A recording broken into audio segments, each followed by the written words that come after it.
तो वहाँ काफ़ी कुछ इंस्टेंसेस आए हैं जहाँ हिंदूज़ को प्रोसिक्यूट किया जा रहा है और वो कुछ भागने की भी कोशिश कर रहे हैं बॉर्डर क्रॉस करके इनटू ক্যালকাটা एंड अदर्स।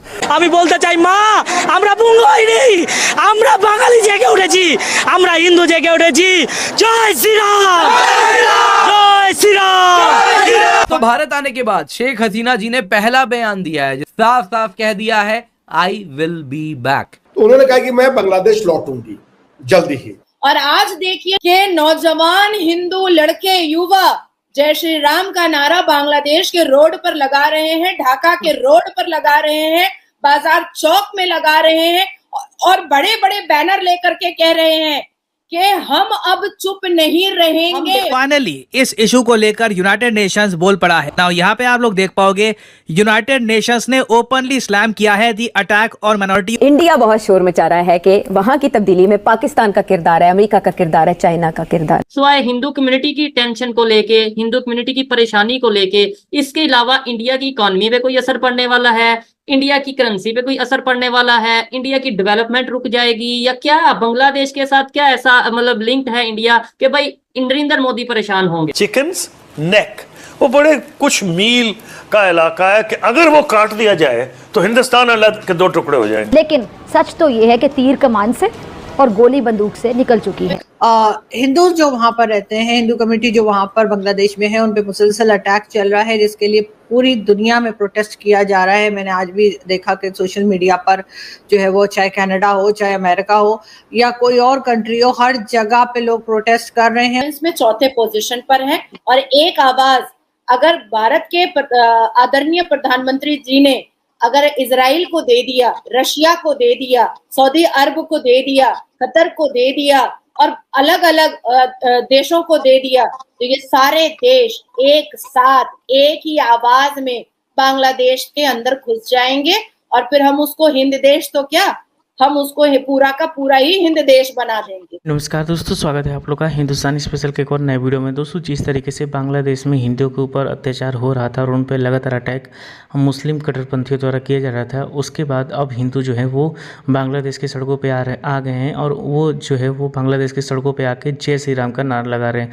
मतलब आप समझ सकते हैं कि उनके अंदर कितनी ज़्यादा ताकत मिल गई है जब से इंडियन गवर्नमेंट का उन्होंने रुख देखा। इंडियन गवर्नमेंट का साफ कहना है कि वो शेख हसीना के साथ है और आने वाले दिनों में वो बांग्लादेश में फिर से बैक करेंगी और वहाँ की प्राइम मिनिस्टर बनेंगी, क्योंकि ये मुस्लिम जो कट्टरपंथी ये 1-2 साल के मेहमान हैं, क्योंकि इनको आर्मी ने मदद कर दी इसलिए ये यहाँ तक पहुँच गए। लेकिन जिस तरीके से भारत का रुख जो है वो बांग्लादेश के हिंदुओं ने देखा है, अब उनके अंदर जो है वो इतनी ताकत तो आ चुकी है कि वो सड़कों पे आ चुके हैं और अब जो है वो जय श्री राम के नारा लगा रहे हैं और बोल रहे हैं कि अगर हम पे कोई अटैक होता है तो उसका बदला हम लेंगे, क्योंकि हमारे पीछे भारत जैसा एक अच्छा मुल्क खड़ा है जो कि हिंदुओं को सपोर्ट करता है। वैसे तो हमारे यहाँ पे रहने वाले मुसलमान, सिख, ईसाई सब लोग आज सुरक्षित हैं, लेकिन अगर हम उस देश को देखें जहाँ पर मुस्लिम डोमिनेट करते हैं, वहाँ पर हिंदुओं की संख्या लगातार कम होती है, उन पर अटैक होते हैं। तो चलिए वीडियो में चलते हैं और देखते हैं पाकिस्तानी मीडिया के इन सब चीज़ों पर क्या रिएक्शन और कैसे पाकिस्तानी मीडिया जो है वो इस बात पे डरी हुई है कि अगर हिंदू बांग्लादेश के खड़े हो गए तो क्या एक बार फिर से शेख हसीना जो है वो वहाँ पे प्राइम मिनिस्टर बन सकती हैं। और हिंदुस्तान के बारे में मैं आपको इमोशनली नहीं बोल रही हूँ, मैं आपसे बहुत सीरियस बात कर रही हूँ। 1,30,00,000 बांग्लादेशी हिंदुओं के लिए भारत के प्रधानमंत्री मोदी जी के नेतृत्व में एक कमेटी बैठ गई है। आपको समझ में नहीं आ रहा है कि हमारे गृह मंत्री श्री अमित शाह जी ने पीओके को लेने के लिए, वहां पर इलेक्शन कराने के लिए बजाफ्ते वहां की सीटें अनाउंस कर दी हैं कि हम 24 सीटें देंगे। आपको याद नहीं है? आपको क्या लग रहा है कि अरब के बैठे हुए हिंदू अब कुछ सोच नहीं रहे हैं? आपको क्या लग रहा है कि इंडोनेशिया के बैठे हिंदू अब कुछ सोच नहीं रहे हैं? आपको क्या लग रहा है कि बांग्लादेश के हिंदू युवा ऐसे ही क्या रोड पर उतर गए और जय श्री राम का नारा लगाने लगे? आपको क्या लग रहा है कि यूएन में बात ऐसे ही पहुंच गई क्या और यूएन को ऐसे ही अपनी आवाज ऊंची करनी पड़ी क्या कि मोहम्मद यूनुस सुधर जाओ नहीं तो कुछ हो सकता है? हम पूरी तैयारी से हैं और इस पूरी दुनिया में जितने भी मुसलमान देशों में हिंदुओं के साथ अगर कुछ भी होगा, अब इस बार हम भी हिस्सा लेंगे। जिस भी इस्लामिक देश में कुछ भी मुसलमान आपस में लड़ता है, आप हमारी बहू बेटियों का सलवार क्यों खोलते हैं? आप हमारा गला क्यों काटते हैं? आप हमारे धार्मिक जगह को आप क्यों आघात पहुंचाते हैं? आप मंदिरों को क्यों जलाते हैं? आप हमें जिंदा क्यों जलाते हैं? आज ही शेख हसीना जी का स्टेटमेंट आया जस्ट, बांग्लादेश में वहां के चीफ जस्टिस साहब को उबैदुल करके समथिंग है, उन साहब को फोर्स करके रेजिग्नेशन देके हटवा दिया। बांग्लादेश में आज की डेट में कॉन्स्टिट्यूशनल मशीनरी फेल हो चुकी है। आप ये नहीं डिक्टेट कर सकते कि किसको चीफ जस्टिस बनाओ, किसको प्राइम मिनिस्टर बनाओ, किसी गवर्नमेंट बनाओ, एटलीस्ट इस तरीके से नहीं कर सकते। इसी तरीके के लिए कि आपकी मर्जी का यानी जनता की मर्जी का चीफ मिनिस्टर बने, चीफ जस्टिस बने और प्राइम मिनिस्टर बने, इसी के लिए इलेक्शन करवाया जाता है।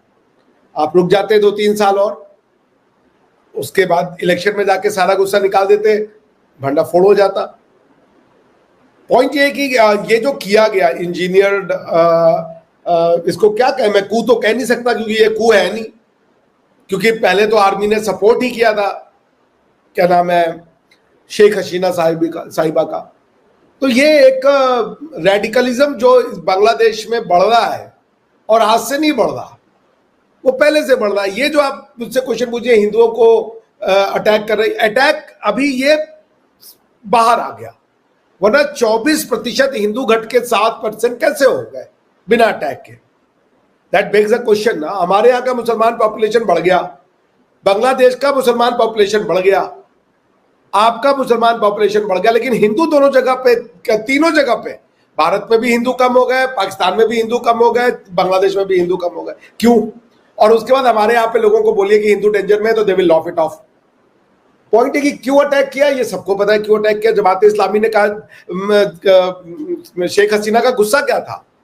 शेख हसीना साहब का यही गुस्सा था कि उनके पिताजी ने जिन रजाकारों से लड़ाई करी, आज आप रोड पे जमात इस्लामी के लोग मिलकर के कह रहे हैं कि तुम ही कौन, हम ही कौन, रजाकार। रजाकार ये कौन है रजाकार? इन्होंने बंगालियों को ही तो मारा था और हिंदुओं को मारा था बांग्लादेश के। आज अगर तो फिर पाकिस्तान के साथ ये सब जो हुआ, वो तो बेसिकली आज पाकिस्तान और बांग्लादेश एक बन गए। अगर आप कह रहे हो कि हम ही कौन, तुम ही कौन, रजाकार, रजाकार, तो फिर रजाकार तो पाकिस्तानी फोर्सेस के साथ थे। तो बांग्लादेश का जो लोग, जिन लोगों ने अपनी जो वीरगति को प्राप्त हुए, जिन्होंने शहादत दी, उनका तो जीवन ही खत्म हो गया, उनका तो पर्पस ही खत्म हो गया, आपने सब जीरो कर दिया। और रही बात कि ये शेख हसीना के साथ क्या हुआ, ये बांग्लादेश में हमेशा से होता है। मैं ये मानता हूं कि बांग्लादेश ज्यादा रेडिकल है वेस्ट पाकिस्तान से। बांग्लादेश की रेडिकलिज्म जो है वो दिखती इसलिए नहीं है क्योंकि लोगों का एक सॉफ्ट कॉर्नर है जो कि अभी भी भारत की सरकार शराफत में है और लॉ एंड ऑर्डर का उल्लंघन नहीं करना चाहती है। अदरवाइज इस पूरी दुनिया के में हम डिफेंस में चौथे पोजीशन पर हैं और एक आवाज अगर भारत के आदरणीय प्रधानमंत्री जी ने अगर इजराइल को दे दिया, रशिया को दे दिया, सऊदी अरब को दे दिया, कतर को दे दिया और अलग अलग देशों को दे दिया, तो ये सारे देश एक साथ एक ही आवाज में बांग्लादेश के अंदर घुस जाएंगे और फिर हम उसको हिंद देश तो क्या, हम उसको पूरा का पूरा ही हिंद देश बना देंगे। तो बांग्लादेश फिर बचेगा ही नहीं, फिर एक नया मैप आएगा हिंद देश का। तो अगर कोई इंसान आपसे मोहब्बत से बात कर रहा है, आपसे तरीके से बात कर रहा है और आपको कानूनी तरीका बता रहा है कि इस तरीके से आप तो दोस्तों, जैसे आपने इस वीडियो में देखा कि कैसे भारत की बेटी ने इस बात का रिप्लाई दिया कि जो बांग्लादेश में जो कुछ भी हो रहा है और वहाँ पे जो कुछ भी होने वाला है, भारत सबको जानता है और आने वाले दिनों में भारत बहुत बड़ा कदम भी उठा सकता है। क्योंकि अगर किसी भी देश में हिंदुओं के अगर लोग जो हैं वो मार रहे हैं, उनके ऊपर अटैक कर रहे हैं, तो उसके लिए भारत खड़ा है। और जिस तरीके से बांग्लादेश ने भारत गवर्नमेंट के रुख देखा है और वो समझ गए हैं कि अगर हम यहाँ पर अगर हम खड़े होते हैं तो भारत हमारे पीछे खड़ा रहेगा, जिसकी वजह से हम जो हैं वो बांग्लादेश में सुरक्षित रह सकते हैं। और जो लोग हमारे खिलाफ हैं उनको हम ये भी दिखा सकते हैं कि जो हमको कमज़ोर समझ रहे हैं, ऐसा कुछ नहीं। क्योंकि जिस तरीके से बांग्लादेश में हिंदुओं को मारा गया है, वहाँ पे बच्चियों की इज्जत लूटे गए हैं, घर जलाए गए हैं, मंदिर तोड़े गए हैं, मंदिर की मूर्तियों को तोड़ा गया है, वो कहीं से भी जो है वो इंडिया के लिए अच्छा नहीं है। और इंडिया ने साफ कह दिया है कि हम इन सब चीज़ों को देख रहे हैं और आने वाले दिनों में हम इसका जवाब देंगे। मतलब आप समझ सकते हैं कि इतना बड़ा रिप्लाई जो बांग्लादेश को दिया गया है। बांग्लादेश की जो अभी अंतरिम गवर्नमेंट जो कि आई हुई है नई, और वो भी अभी ये सोचने में मजबूर होगी कैसे भी करके इन लोगों को बचाया जाए। क्योंकि अगर भारत के साथ बांग्लादेश के रिलेशन नहीं रहते हैं तो जो बांग्लादेश की जीडीपी जो कि 8% ग्रोथ रेट से आगे की ओर बढ़ रही है, उसमें जो है वो कहीं ना कहीं ब्रेक लग जाएगा, क्योंकि भारत से बहुत सारे सामान वहाँ जाते हैं, वहाँ से बहुत सारे सामान यहाँ पे आते हैं। तो बहुत बड़ा बिजनेस बांग्लादेश का भारत के साथ रहा है। तो दोस्तों आज वीडियो में इतना ही। आई थिंक आप लोग को वीडियो अच्छा लगा। वीडियो को लाइक और चैनल हिंदुस्तानी स्पेशल को सब्सक्राइब कर लें, क्योंकि हम आपके लिए इंटरेस्टिंग वीडियो लाते रहते हैं। मिलेंगे तब देखते रहे हिंदुस्तानी स्पेशल।